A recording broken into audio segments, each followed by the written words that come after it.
Awesome. Hey, everybody. Welcome to today's edition of the Growth Roundtable. I'm so excited to be talking to the wonderful Ben Lund, founder and CEO of Rise Marketing Group. Ben is a 14 plus year digital veteran and a former Googler. Throughout his career, he's worked at Yahoo, RKG Ad Agency, and Google. What excites Ben most is seeing firsthand how their marketing strategies can drive business growth for their clients. And Ben is also a total delight to work with. Thanks so much. Happy to be here. Happy to have you. There's nobody better to be talking about SEO and PPC and how to make Google work for you than you. Yeah, it's fun. I've been doing this since actually even longer than 14 years, since 2005 or 7. I was at Yahoo. So yeah, it's been a while, but the crazy thing is I'm still not sick of search. I still love it. It's still fun. It's always changing every month, every quarter, every year. And a lot of new changes. So we're definitely going to be digging into that. Always, yes. Yeah. So if anybody's not familiar with me, I'm a growth marketer, founder of Polaris Growth Studio. And one of my favorite things to do is help founders help make their big ideas become reality, which brings us to today. And that's why we're digging into search and PPC and SEO and all of the good stuff. So let's jump into it. Some folks may wonder, what is SEO all about? What is PPC? How do you answer those kinds of questions? Yeah, really good question. So it's different strategies to be featured on the Google search engine results page. So the whole intent behind each is to be visible for people searching for your products and services. And you have two different options for that. PPC, pay per click, is you're paying Google for every click that you get to your website, and you focus on very specific keywords that are best for your business. And that's really good. And that's pretty much, I would say, if anyone's looking for growth in quarter, like I want leads this month, next month, this quarter, focus on that because you're going to transact with Google and you're automatically going to get these clicks. SEO, it's also being featured on the search engine results page, but it's a longer term play, and it's earning Google's trust to rank you on Google for targeted keywords. Both strategies are great, and a lot of our clients actually do both, but it really depends on what their goals are, and SEO is a long-term play.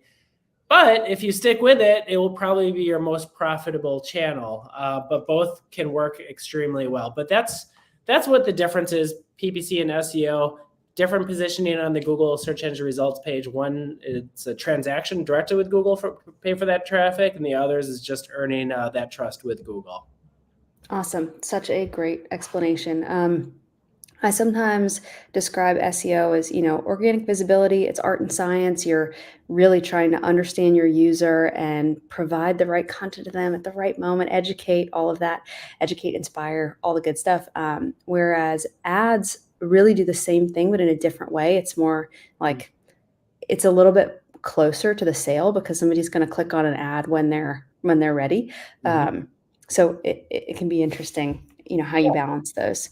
And it's also, just to add real quickly to that, there's a huge benefit that's a byproduct of SEO. So creating content to rank on Google, all that is good, but by nature of creating all this content on your site, whether you're paying for this traffic or they came through social, they're going to see you as an authoritative in this space, and that's going to boost up your stickiness on the site as well as conversion rates. So a lot of folks don't even think about that. They just think, I'm going to write content to rank on Google. Good.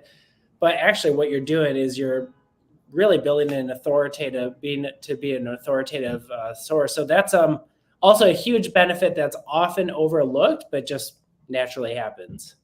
That's a great call out. So true. Do you find that this is a little bit off topic possibly, but do you find that there is a kind of difference in how consumers, perceive the trustworthiness of content, whether it's an ad or organic? Mm-hmm. Yeah, I don't have any data to back it up, but I believe that SEO is just more trustworthy just because everyone knows. I mean, most people should know that the top 3 or 4 listings, they say ad and they know it's an advertisement, but Google's really good at matching qualified advertisers to relevant search queries. So they have to have relevancy there. So they understand it's an ad, but if it's a good fit, they still may transact or just take note of it. But when it's you're organic on the listings, I just feel like there's way more trust there. I don't have any data to back it up, but I just feel that that's the case. And even with myself, my own browsing behavior, if I'm looking for whatever types of product or service, yeah, I click an ad, great, they offer this. But then if I stumble on them in like deep Google search results and I see like, wow, they really know this expertise, I'm going to have a higher level of trust with them. Definitely. I feel the same way. That's part of why I asked, because when I'm just shopping, like I might click on a bunch of different ads. Mhm. Whereas if I'm kind of researching and in that more of a high information buying journey, I end up leaning more into the organic results. Yeah, definitely. Yeah. So let's talk a little bit about well, do you want to start with the Google marketing event and kind of takeaways, or do you want to start Yeah. with kind of questions that we got? If there's any questions, we can get to those now, and let's definitely jump into the marketing event because there's a lot there. A lot. Yeah. Spoiler, all AI, but Exactly. yeah, we can get to that in a second. Cool. Well, then I want to ask a couple of kind of, um, I don't want to call them basic questions because they're not really basic, but kind of introductory questions, let's Sure. say. So, one of the questions that I got was, how do you determine the right time to Mhm. start with PPC ads? And Yeah. I think this is really difficult, and I'd just love to hear your advice since you're such an expert in this space. Yeah, definitely. So make sure you have a great landing page experience. So your site is pretty much baked. It'll never be fully baked. Even our site's never fully baked because we're always iterating off of it. But let's say you feel good about it. And also, if you're just starting a business, just make sure that you know your value proposition. You have an offer, and then you have mechanisms to capture information of these individuals in case they don't transact or send the lead, just to make sure that everything is in as good of a spot as it can be at this moment. Then you're probably ready for paid, but just don't jump the gun because a lot of folks can just get excited like, oh, I have a product, I want to start advertising, and they're like, oh, great, let's start spending money on Google, and they're like, wait, where are my conversions? But then they think of like, oh, maybe I didn't really do my research of what's my value proposition, Mm. where do I stake out in the competitive market, what's my offer. So just making sure like your site is really ready for that traffic because you're paying Google for every click that goes to your site. So you just want to make sure it's in as good of a spot as it can be.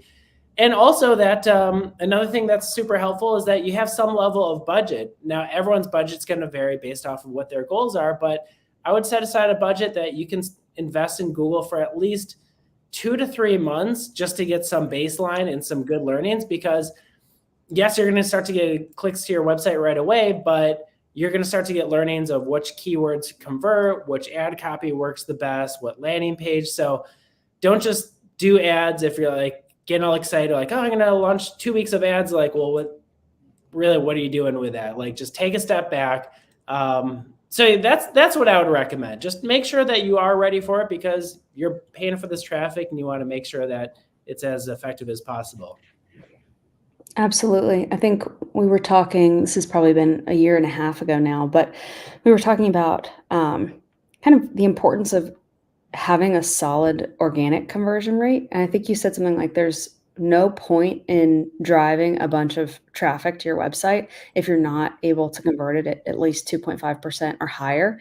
And that is just a huge waste of money. So 100% plus one, what you just said. And it doesn't have to be the most complicated data analysis in the world. Really just look at the number of leads you're getting versus the number of folks who have visited your site. You can do it in Google Analytics for free. And if it's not above that, let's say 2%, if it's not above that at a minimum and ideally above 5, that's at least the benchmarks I use, Yeah. then you're not ready for ads.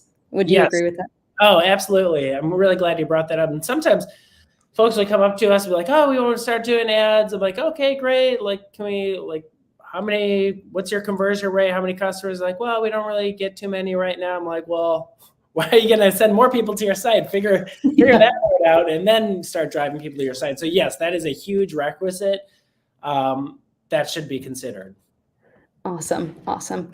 So another question that we heard was, how long does it take to see the benefits. I think you mentioned PPC, you can see results quickly, but you're going to need at least a couple weeks for it to learn and probably, let's say 2 months to really get consistent. Yep. I'm seeing in SEO land, like in the ballpark of starting to see results in about 3 months, but more in 6 to 12 months. Is that Yep. kind of aligned with what you see? Yeah, it definitely does. Yeah, SEO, you're going to see very little progress in the first 2.5, 3 months. But once you get to that 3 month part, you're going to start to see some level of results. And there's a couple of things that we take a look at so even before you start getting the clicks, and your clicks are going to start to increase, let's say 3 months and beyond. And I'll give like some general ways of thinking about it.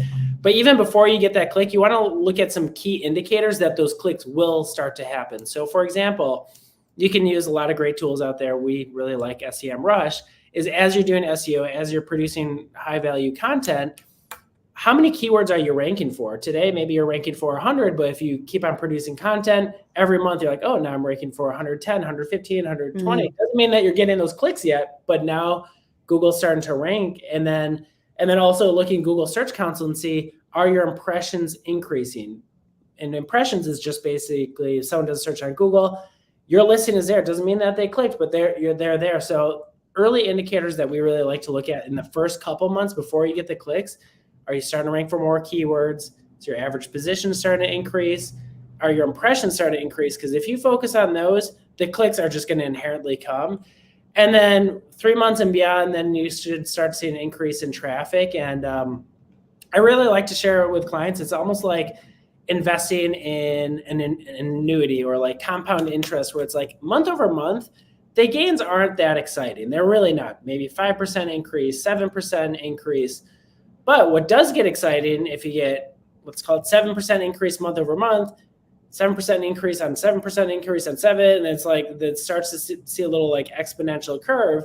And then by month 12, 24, 36, then you're like, okay, this is good. But it can be easy for folks to get a little disheartened. We're like, I had 100 clicks my site last month and I did all this work and I have 105 or 107. Like, stick with it, because compounding is a real thing. Definitely. I'm so glad you said that, because at the early stages, it can really feel really incremental, but over Yes. time it does make a difference. Yeah. And I hate to say like, oh, just have faith. Like it sounds like so bad, but you do have to have faith. Just, have faith that you're putting out great content, and whomever you're working with, or you're doing it yourself, you're doing the research, and it will happen. It will happen. Definitely. 100% agree. All right. So we've got a couple of questions around kind of local SEO versus local ads, local SEO and local PPC, let's say, versus, nationwide. And I just love to hear from you, like, I have my own hypotheses. How do you Yeah. think about when it's right to focus on local? Yeah. Well, I mean, if you're a small business, that's probably your only market. If you're a service provider, small business for geo area, definitely focus on local, because we work with attorneys. So for example, we work with some attorneys. We're in Massachusetts, right outside the Boston area. They can only work within the jurisdiction of Massachusetts. So if we write some great content for them and they get all this traffic from California, Nevada, it's really not worth it for them unless they figure out like some like referral networks that they can build up and sell these leads to, or whatever they want to do with them. But for most small businesses, they have to focus on local. And there's a lot of ways to do that. I mean, Google Business I always say, is like the fastest way to get local visibility. Be super active on that. And then even in the content that you're producing, think of geo-targeted pages that you want, or anything that's nuanced to the local area. But for most small businesses, local is good. Or even if it's a larger business, maybe they have franchisees throughout, having a local strategy on a nationwide level, if that makes sense. Definitely. That feels like a really good segue to one of the learnings from the Google Marketing Live event. Yeah. So, something that stood out to me, and I'm interested to hear your thoughts on this, is that Almost all brands need to start thinking of themselves like creators. That seems like how Google is moving. And Mhm. that content discovery, even organic content with AI, makes the search experience different. So if Yep. you're thinking about one of the examples that they used, and this is why local SEO comes into play, was, fun things to do with kids around Dallas. If you've Mhm. got good, solid, organic content, you might show up in that AI Yep. result.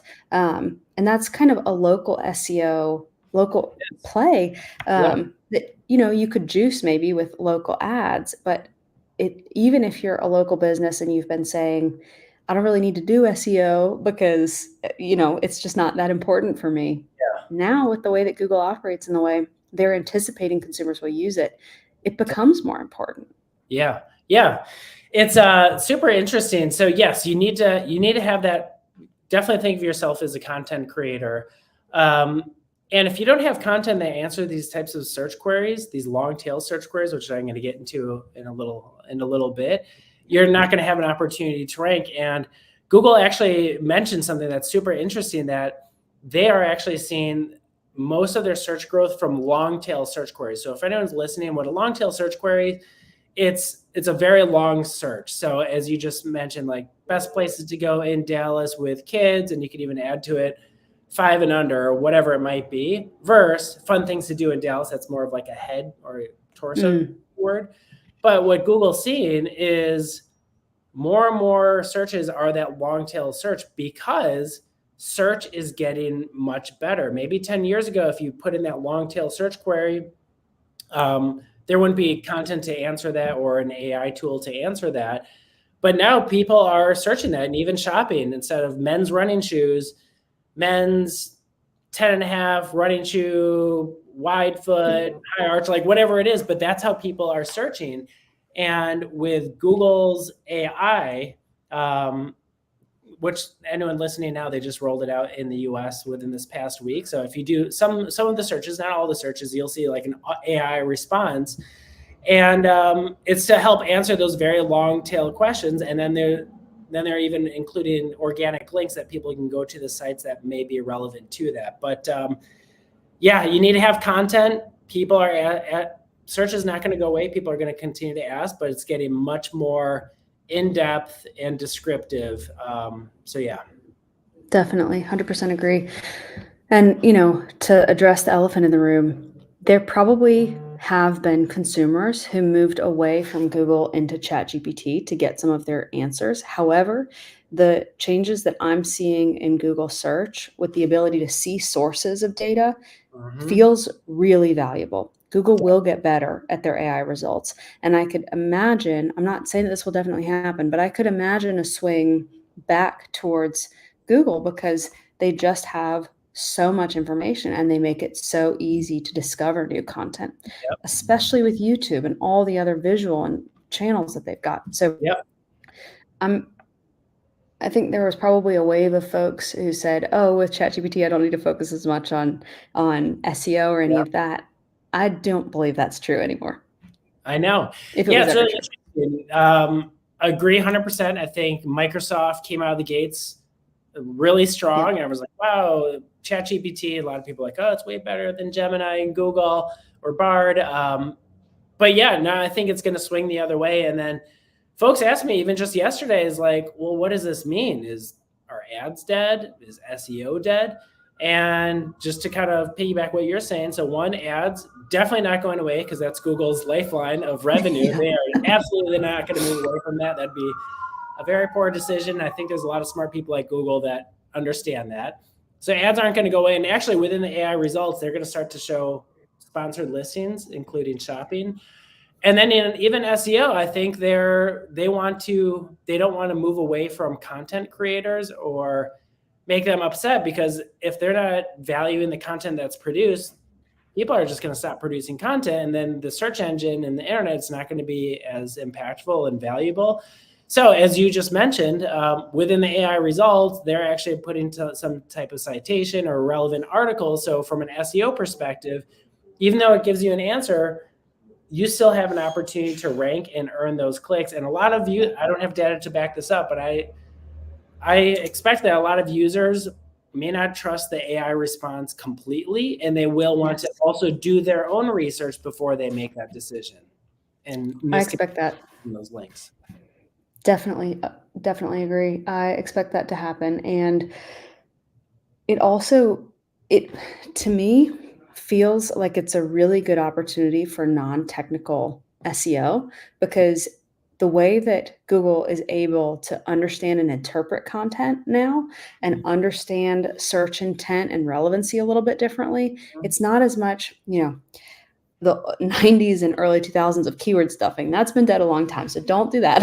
But now, even if you don't necessarily use the exact key phrase that somebody's searching for and maybe don't have a perfectly optimized page, it seems possible at least that if it's relevant good content, you might still get the at bat for that viewer or that click or whatever. And it wouldn't have been possible before in a non-generative landscape. Yeah, absolutely. Google's algorithms are getting smarter and smarter, and you don't have to rely on all just the old school techniques. Still way half of just like all the technical markup still helps to some degree, but what's most important is content and having a good site experience. And I believe, no one knows the true ranking parameters that Google puts in, but even just like site experience, if Google's sending you traffic and you have a great site, a lot of great helpful content, and then Google sees how people, if they're bouncing, are they staying on, are they engaging, how are they doing so, and they're just going to continue to rank you higher and higher, seeing some of these user signals, because at the end of the day, Google wants what's best for the user. What's best for the user is best for Google, because they're going to continue to use Google versus ChatGPT. Exactly right. All right, so I'd love to kind of dig a little bit more into some of the trends that we saw in search and ads in the Marketing Live event. So one that I'm kind of interested to hear about is from you is this idea of using photos and videos to search, and I'm just wondering, like, to me that seems pretty radical because I'm not using it very much. But yeah, I'd just love to like kind of hear your take on that and any recommendations you would have for brands who are considering leaning more into supporting searchers who are using photos and videos. Oh yeah, definitely. It's and Google's been starting to roll out images with sponsored text ads, which traditionally has just been very black and white, just a couple headlines, a couple descriptions, and then that's it. But now you can upload logos, you can upload different images, and Google likes it because it's much more eye-catching and folks will click it more so than other listings. Higher click-through rate means more revenue that they're going to get, but then also a higher share of clicks that the advertiser can get. So absolutely append images to your search text ads. And also, like, one big topic of the Marketing Live event is Google's giving a lot of creative tools for advertisers and brands to use, let's say, for example, within a Performance Max campaign, where you don't necessarily need a graphic designer to create some of these. Now, graphic designers are insanely helpful, absolutely, and I'll never walk away from them. But if you're a scrappy small business, you can just upload brand guidelines now within Google, or soon to be, and actually just interact with, like, give me an image of person running because you're selling running shoes or whatever it is, and like, oh, take out the tree, and like, at least what they shared, I don't think all of it's live right now. It seems pretty cool that you can create some custom assets on the fly. That also It is seems amazing. Yes, exactly. I mean, what they showed with their ability to create creative is going to change the game for businesses who have really small budgets. So if you're doing e-commerce or if you sell a physical product, even B2B, pay attention now, because if you can be the first mover and kind of start to gather that data, get some gains, prove to Google that you're a good ad account, I think you set yourself up for success. And the tools that they have shown are incredible. Like, if you use Canva, for example, you're familiar probably with some of the AI things that they rolled out. It's like that on steroids. I mean, upload a picture of your product, they'll remove the background, they'll put it on an on-brand different background and make it like move so that when your ad shows up, you've got a 360-degree view of a shoe and everybody else just has these ugly, boring. Exactly. Very static images. It's awesome. It's pretty cool. So anyone who's listening, be a first adopter, just play around with it, because anytime there's change in the industry, the ones who benefit is those who start testing it right away. They're not the laggards, and they're going to be months, quarters, and years ahead of everyone else. Definitely agree. I wanted to ask about Performance Max because I get questions like, what is it? What makes it special? All of that. Could you kind of demystify that for listeners? I know Performance Max, like such like a weird, opaque names like Performance Max. We're gonna do everything. Like, what is? Because otherwise, traditional campaigns are like search, got it, display, video, got it. But what's P Max? Performance Max. But yeah, so it's an ad format that you can advertise on Google. It's a campaign type that you can show your ads across all of Google's owned and operated properties. So that's search, that's display, that's Gmail, that's their discovery feed. If you have an Android phone, you'll probably know that. It's also on YouTube. So it's just like, think of it as like, and shopping. So it's a one-stop shop for just to be featured everywhere, but they call it Performance Max, not just due to the reach, but it's very much focused on conversion. So as long as you have solid measurement, whether it's your e-commerce and you're tracking sales or leads and you're tracking leads, as long as you have that feedback loop, you'll tell Google optimize towards a conversion event, either to maximize it or even a specific return on ad spend. Because with Performance Max, you can't just say, oh, optimize towards a $2 CPC. It doesn't work like that. It's all based off of conversion optimization. I think that's where a lot of the name comes from. So hopefully that takes some of the mystery out of this Performance Max. It definitely does. They talked about it so much. I mean, I think one of the things that they said was that if you use PMax in your search campaigns, they're seeing like a 27+% performance improvement, which is insane. If you could get that that's incredible. Yeah. And it's just it's a fairly easy thing to set up. So it's super easy. And it makes a lot of sense. If someone's doing search, maybe they clicked on your search ads, but then Performance Max, then they see some of your ads across all of Google. And then we're like, wow, they're really an authority. Like, I'm going to keep them in mind. So it works. And actually, one other quick thing about Performance Max is they're even opening the ability to bid to maximize profitability. So not revenue, but profitability. Wow. We'll see how it rolls out. And I'm sure there's a lot of data integration there to upload like margins and everything, but super, super interesting. That's incredible. Yeah, if you're in e-commerce, especially, that is just like a game changer. You can start to think about strategy differently. Mm-hmm. So I wanted to just kind of check in and see what, if anything, we haven't talked about yet related to either the Google Live, because we've got a couple minutes left, whether it's the Google Live event or just, SEO and PPC more broadly, that you want to make sure that our audience knows. Yeah, I would say I'm an advocate on both paid and SEO. I would say everyone should be doing SEO. And I know it's hard and I know it takes time, but invest in it just because it's your long-term future-proof bet that you don't have to pay Google, but you're going to gain down the road. And then also I would say, which impacts both paid as well as SEO and social and every channel, email marketing, make sure that you have solid data measurement. So you understand what's happening on your site. You mentioned those conversion rates and benchmarking yourself. What is my conversion rate? Is it 2%? And then does it get to 2.5%? Like, continue to play around with that, because the more that you understand your customers and how they're interacting with your site, all channels are just going to improve. Absolutely. Yeah. One of the things that I'm interested to hear if you agree with this, but one of the kind of pieces of advice that I often give, whether we're talking about ads or we're talking about SEO, is that Google is smart and getting smarter. And the way that it's getting smarter is trying to replicate how humans engage with content and what we're looking for.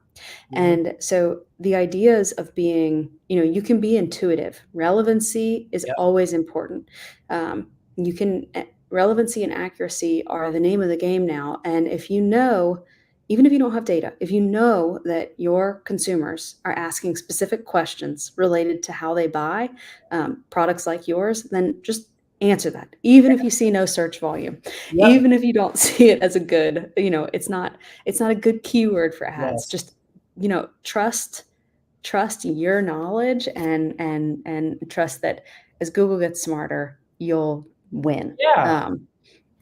That's a really good, yes, I'm really glad that you brought that up, because so many times people can get distracted by search volume and keyword difficulty and this and that, but they know their customers better than anyone else, and they know what they're asking, types of considerations, and regardless of what SEMrush says that's impossible to rank for or not, answer those questions, because understand, and it really comes down about understanding your customer. Definitely. Couldn't agree more. It's definitely something that we share, and also why I love working with you so much. So we're at time. I just want to thank you, Ben, for spending your valuable time to share your wisdom with our audience. And if anybody wants to connect with Ben, his website is Rise. It's MK. You tell the website. RiseMKG.com, or just Google over there, Rise Marketing Group, and happy to have a chat. But yeah, Kinsey, this was so much fun. Thank you so much for having me. Loved it. Talk soon. And thanks everybody for being here. Bye. Awesome. Thanks.